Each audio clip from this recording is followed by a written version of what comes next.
एका सुंदर जंगलात मोतीराजा नावाचा एक मोठा हत्ती राहत होता. तो खूप ताकदवान होता, पण त्याला आपल्या ताकदीचा खूप गर्व होता. त्याच जंगलात चिंकी नावाची एक छोटी चिमणी आनंदाने राहत होती. एक दिवस हत्तीच्या पायाखाली चिंकीचे घरटे तुटले. हत्ती काका, जरा सांभाळून चालत जा. तू खूप छोटी आहेस, तुझं कोण ऐकणार?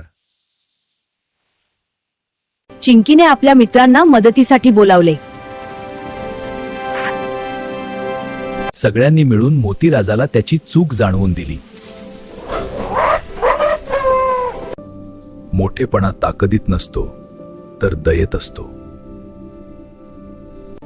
मोतीराजाने माफी मागितली आणि सगळ्यांचा आदर करायला शिकला.